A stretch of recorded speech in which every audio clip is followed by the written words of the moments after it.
심슨이 광고했던 초콜릿바가 있었다는 거 알고 계셨나요? 바트 심슨이 내 버터핑거에 손대지 마 라고 외치던 그 광고 말이에요. 이 광고는 무려 10년 넘게 이어졌고 덕분에 미국에서는 버터핑거를 심슨 과자로 기억하는 사람이 많았습니다. 그 이미지 하나로 매출도 크게 올랐죠.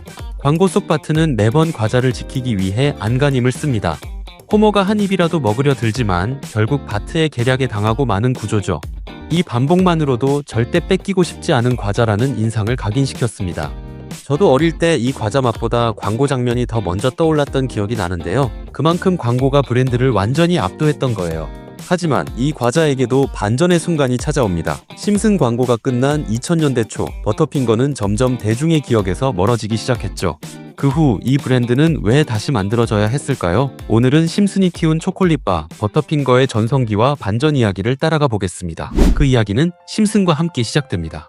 버터핑거는 1920년대부터 있었지만 진짜 대중적 인지도는 1988년 심슨 광고에서 비롯됐습니다. 바트 심슨이 TV에서 외쳤죠. 내 버터핑거에 손대지 마.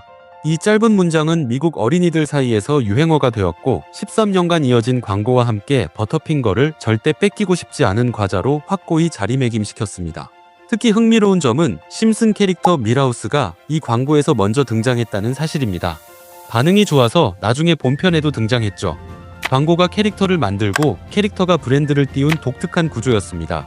이 시기 버터핑거는 청소년들에게 가장 인기 있는 초콜릿바 중 하나였고 이 모든 것이 심슨 덕분이라고 해도 과언이 아닙니다. 만약 심슨이 없었다면 버터핑거는 단지 오래된 과자로 남았을지도 모릅니다. 그런데 그 광고가 끝나고 나서는 버터핑거에 어떤 변화가 있었을까요?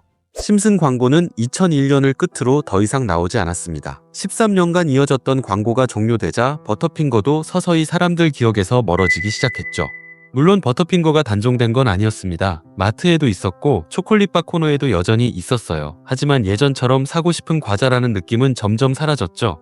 원래도 맛에 호불호가 있는 과자였거든요. 부서지는 듯 부드럽고 입안에 눅진하게 들러붙는 식감. 심슨 광고가 있을 땐 그조차 개성처럼 느껴졌는데 광고가 사라지자 단점만 부각된 겁니다.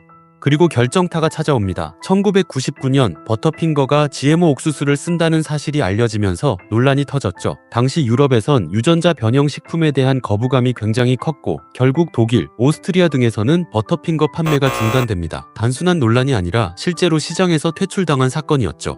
지금 돌이켜보면 이 시기는 브랜드가 점차 정체성을 잃어가던 시기였습니다. 심슨이라는 외형이 사라지자 이제는 제품의 진짜 실력을 평가받기 시작한 거죠. 건강과 환경 이슈까지 겹치면서 버터핑거는 이제 특별할 것이 없는 평범한 과자로 전락하고 말았습니다. 결국 사람들 사이에선 이런 말까지 나왔죠. 맛이 예전 같지 않다. 버터핑거는 원래 이상했어. 아이러니하게도 바로 그때부터 정말 맛을 바꿔야 하는 상황에 이르게 됩니다. 그 무렵 버터핑거는 복합적인 위기에 직면했습니다. 심슨 광고는 끝났고 GMO 논란으로 유럽에선 판매가 중단됐죠. 가장 치명적인 문제는 맛이 없다는 이미지가 점차 굳어지기 시작했다는 사실입니다. 과자가 맛없다는 평만큼 무서운 건 없습니다. 한번 굳으면 회복이 매우 어렵죠. 인터넷에선 입천장 까진다, 먹고 나서 핸드폰 잡으면 손이 미끌거린다는 밈과 후기들이 퍼졌고 실제로 일부 커뮤니티에선 가장 실망스러운 미국 초콜릿이라는 말까지 나왔습니다. 게다가 유기농, 저당 간식 등 건강 중심 트렌드가 확산되던 시기였습니다. 그에 반해 달고 끈적이며 인공적인 느낌의 버터핑거는 점차 시대와 어긋나기 시작했죠. 그리고 사람들이 말하던 맛이 변했다는 인상도 단순한 오해가 아니었습니다.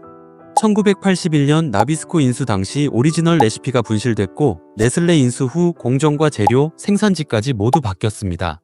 버터핑거는 결국 리뉴얼이라기보다 거의 재탄생에 가까운 결정을 내리게 됩니다. 그리고 저는 이 흐름이야말로 진짜 반전의 시작이었다고 생각합니다.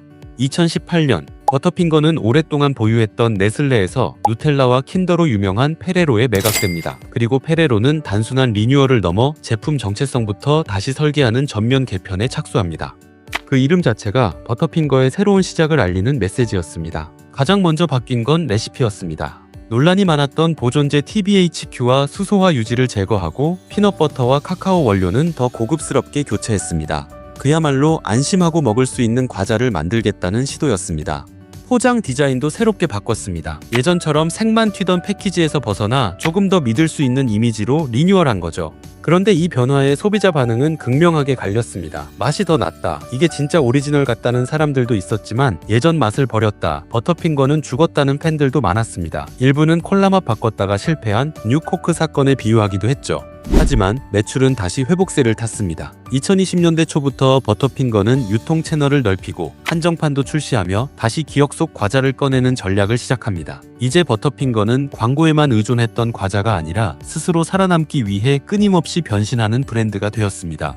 버터핑거는 지금도 살아남아 있습니다. 하지만 예전과는 조금 다른 방식으로 말이죠. 13년간 이어진 심슨 광고, 밀하우스 캐릭터와 유행어, 이 광고가 브랜드를 만들었고 광고가 사라지자 브랜드도 흔들렸습니다. 그 후 버터핑거는 자신을 다시 만들어야 하는 상황에 놓였죠.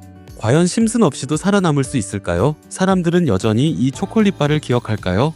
브랜드의 대답은 분명합니다. 과거에 집착하지 않고 더 나은 모습으로 다시 나타나겠다는 것입니다. 버터핑거는 단순한 리뉴얼이 아니라 브랜드가 스스로 정체성을 다시 묻는 과정이었습니다. 과거를 완전히 지우지도 그렇다고 묻어두지도 않은 채 버터핑거는 조용히 다시 살아남고 있습니다.